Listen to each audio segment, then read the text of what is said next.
नमस्कार दोस्तों, आपका स्वागत है मेरा इस चैनल में जिसका नाम है मनी लेंस। मनी लेंस में बातें करते हैं शेयर मार्केट से जुड़े हुए खबरों के बारे में। तो चलिए शुरू करते हैं। तो आज हम जिस स्टॉक का चर्चा करेंगे उसका नाम है रतनवीर प्रिसीजन इंजीनियरिंग लिमिटेड। इसके बारे में बात करेंगे, जो कि पिछले कॉल में कंपनी के मैनेजमेंट के द्वारा काफ़ी अच्छी जानकारी दी है, कि उनके गाइडेंस के बारे में अच्छी जानकारी दी है, जिससे कि एक इन्वेस्टमेंट के लिए एक अच्छा कंपनी हो सकता है। देखिए, मैं इस चैनल पे कोई भी कंपनी का एनालिसिस करता हूं तो इसे इन्वेस्टमेंट और इसे तुरंत खरीदने की कोई जल्दी नहीं है। आराम से पहले कंपनी पढ़िए, देखिए कि है कि नहीं। लेकिन हम ये इस चैनल पे जो भी कंपनी का नाम लेते हैं वो सब सिर्फ इंटरटेनमेंट पर्पज से आपको बताया जा रहा है। इसके अलावा आपको इन्वेस्टमेंट से इसका दूर दूर तक कोई रिलेशन नहीं है। ठीक है, तो अब हम चलते हैं रतनवीर प्रिसीजन लिमिटेड पे। ठीक है, तो सबसे पहले हम दिखाते हैं कि मैनेजमेंट ने क्या बोला है। तो सबसे पहले मैनेजमेंट कॉल में पहुंचते हैं और पेज नंबर 6 में देखिए। पेज नंबर 6 में आप देखिए, 13 है, 12 है, 11 है, कौन सा है, 9 है। यहाँ पे देखिए, यहाँ पे मैनेजमेंट ने काफ़ी अच्छा कैपेक्स वैपेक्स कर रखी है। यहाँ पे देखिए, यहाँ पे पूछा गया है, and you have mentioned that you will be 1500 crore in 2 year, so that F Y 27 और FY 28। किसमें बोला था? वो बोला कि फाइनेंशियल 27 में हम 1500 तक पहुंचेंगे और फाइनेंशियल 28 में जो है हम 1800, मतलब लगभग 300 करोड़ ज़्यादा। अभी जो फिलहाल देखिएगा, यानी 1500 करोड़ 27 में, यहाँ पे देखिए 25 में कितना है, 25 में 900 के लगभग है, जो कि 26 में 1000-1200 के आसपास पहुंच जाएगा, और 27 में 1500, और 28 में, जैसा कि उन्होंने गाइडेंस दिया है, 28 में 1800 के आसपास पहुंच जाएगा।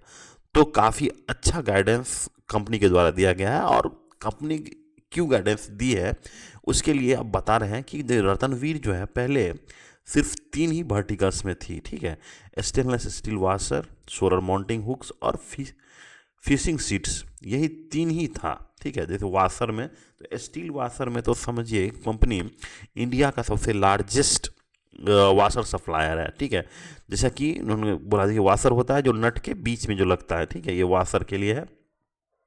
दूसरा है कि जिस तरह से आप देख रहे हैं कि हमारी कंपनियों में जिस तरह सोलर के पीछे अंधाधुंध एक रेस चली हुई है, तो सोलर का जो हर जगह आप देख रहे होंगे, जहाँ भी घर के आसपास सोलर लगाते हैं, उसका माउंटिंग जो होता है उसका हुक्स ये बना रही है। यहाँ पे देखिए बहुत सारे हुक्स हैं। और तीसरा प्रोडक्ट था इनका फिनिशिंग सीट्स, जो कि यहाँ पे मिरर के पीछे लगाते हैं, स्कॉच ब्राइट मिरर के पीछे जो लगता है वो है। ये 3 चीज़ें ही बना रही थी। अब जो है ये नया वर्टिकल ऐड की है, वो है स्टील ट्यूब में। ठीक है, स्टील ट्यूब में, जो कि कैपेक्स कर रही थी लगभग 1500 150 करोड़ का लगभग इनका इन्वेस्टमेंट है, जो कि ये स्टील ट्यूब्स अब बनाने की क्षमता रखेंगी।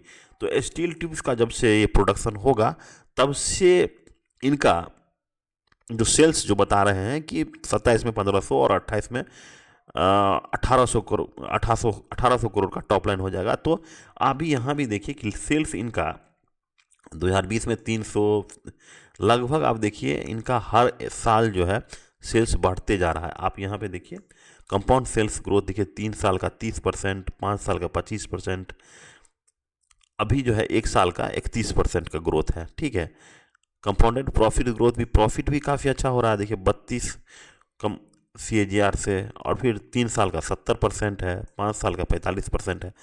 तो लेकिन स्टॉक का प्राइस जो है लगातार जो है वो उतना नहीं कर पा रहा है जितना ये करना चाहिए। ठीक है, लेकिन आप देखिए रिटर्न ऑन इक्विटी भी ठीक ठाक है, उतना अच्छा नहीं है। रिटर्न ऑन इक्विटी होता है कि आप जो है अपने आप से, जो कंपनी जो बिजनेस है वो कितना रुपया जनरेट करता है। यानी आप समझिए कि अगर 100 रुपये आप लगाए हैं कंपनी में, तो 100 साल के लास्ट में आपको 115 बना के देती है वो कंपनी।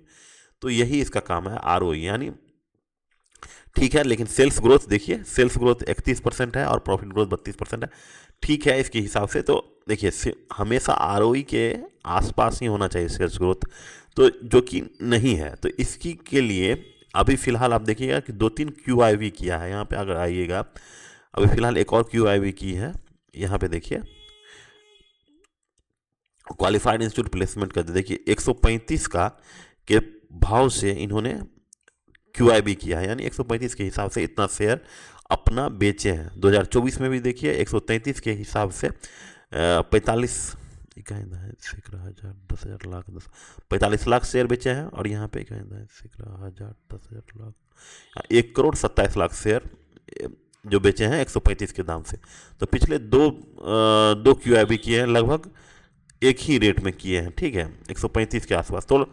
तो अपने जो करंट मार्केट प्राइस है उससे कम पे ही लाए हैं लोग, जो कि गड़बड़। एक चीज़ यही गड़बड़ होता है कि आपको हमेशा जो प्रेफरेंशियल लाते हैं तो अपने जो CMP प्राइस है उससे ज़्यादा पिलाना चाहिए, जिससे क्या होता है कि आपका बुक वैल्यू बढ़ता है। लेकिन यहाँ पे क्या किए हैं कि कम दाम में ही, CMP से कम ही दाम में, यहाँ पे देखिए 2024 में तो समझिए कितना था, 2024 में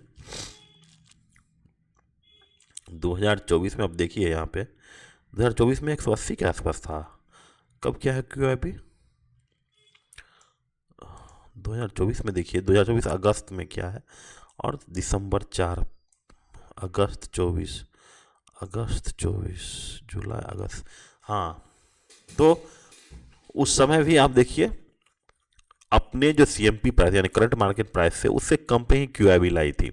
तो जो कि ये दिखाता है कि कंपनी में कि उसके CMP से ज़्यादा प्राइस पे उसको फंड इकट्ठा नहीं कर पा रहा है। तो ये उसका इसी कारण आप देखिए थोड़ा ऊपर गया, और वहाँ से जो होंगे, जो QIB वाले होंगे, वो अपना माल बेच के निकल गए। इसी कारण क्या होगा कि उसका शेयर प्राइस नीचे गिर गया। तो इसीलिए हमेशा जो QIB किया जाता है वो अपने CMP से ऊपर ही करना चाहिए, जो कंपनी के लिए अच्छा होता है और निवेशक के लिए भी अच्छा होता है, क्योंकि उसमें सबका पैसा बनता है। लेकिन अगर CMP से नीचे में कीजिएगा तो सिर्फ जो शेयर जिसको अलॉटमेंट हुआ है उसी का पैसा बनता है। और जो भी मार्केट में जो आदमी है, जो इनके निवेशक है, वो सोचते हैं जब ये 133 में ही बेच दी है तो भाई अभी जो इनका मार्केट प्राइस है उसको और नीचे करो, क्योंकि कंपनी खुद ही बोल रही है कि हमारा शेयर का वैल्यू है 135 रुपया।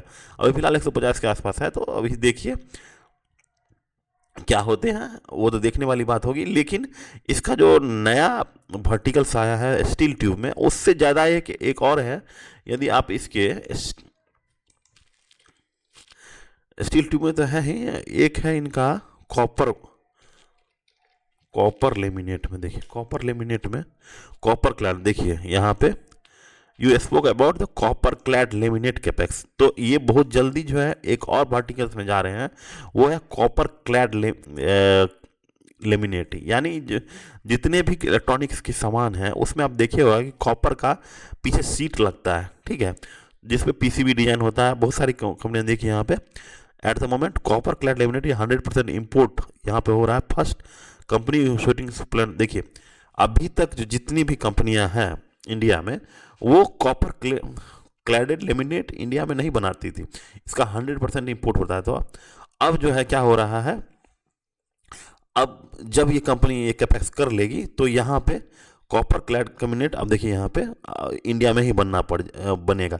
सो the all kinds of AI mobiles as well as chips semicons wherever PCB can be used, wherever the circuit board can be used, any kind of device electrical, so the copper clad laminate can be required। तो आपके हर एक EV और electronics सामान में copper clad laminate का use होता है। बस ये उसके बिना नहीं होता। कॉपर क्लैड लेमिनेट अगर देखिएगा तो ये इस तरह से होता है। यहाँ पे देखिए, यहाँ देखिए ये है कॉपर क्लैड लेमिनेट, अब इंडिया में बनेगी। तो ये 2-3 चीजें हैं जो कि ये बता रही हैं कि कंपनी जो है आने वाले भविष्य में अपना जो रेवेन्यू ग्रोथ वो पूरा कर पाए।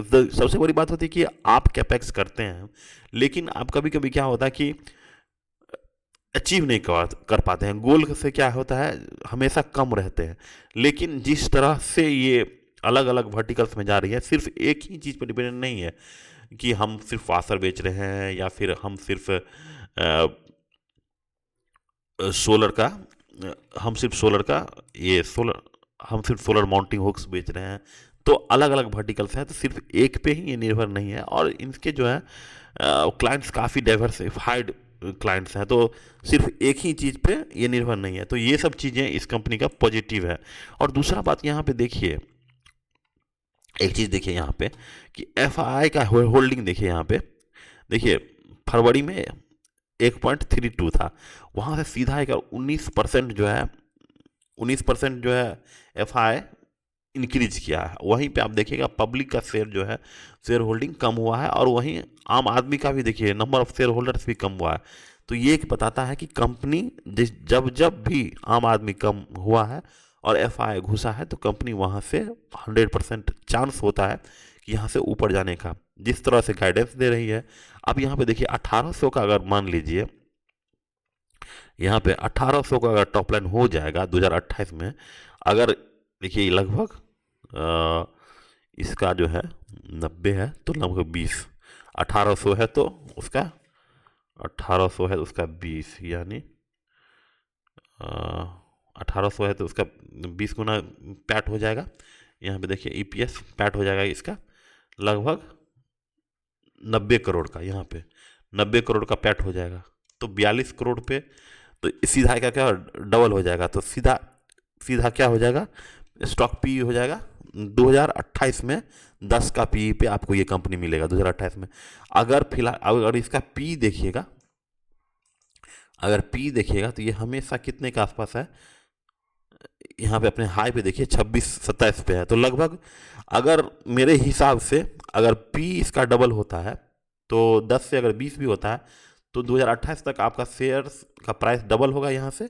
और दूसरी बात ये है कि अगर टॉप लाइन भी बढ़ा, टॉप लाइन अगर डबल होता है तो यानी लगभग 4 गुना के आसपास 2028 तक इसका बढ़ने की संभावना लगती है मैथमेटिकली। लेकिन उसके बाद अगर मार्केट में कुछ होता है तो वो तो देखने वाली बात है कि कैसा स्टॉक परफॉर्म करेगा। लेकिन फिलहाल मैथमेटिकल कैलकुलेशन से लगता है कि दो गुना इसका पी होगा और 2 गुना इसका टॉप लाइन होगा, तो आपका 2 गुना 2 4 गुना स्टॉक प्राइस होने की संभावना ऐसे व्यक्त की जा रही है। बाकी तो अब भगवान ही मालिक है कि आखिर क्या होता है। तो ये जो है आज हम रतनवीर प्रिसीजन इंजीनियरिंग का बोले हैं भाई, कैसा है इसका मार्केट कैप भी देखिए बहुत कम है। तो आज एनालिसिस हुआ है रतनवीर प्रिसीजन इंजीनियरिंग का। तो यदि आपको अच्छा लगा है, अगर आप इस पर और कुछ भी जानना चाहते हैं तो नीचे कमेंट्स ज़रूर करें, ठीक है। हम ऐसे ही वीडियो लाते रहेंगे, तो आप प्लीज़ हमारे चैनल को लाइक शेयर और सब्सक्राइब कीजिए। लाइक तो बहुत आसान बात है, और सब्सक्राइब भी कर दीजिए। Thank you, have a nice day.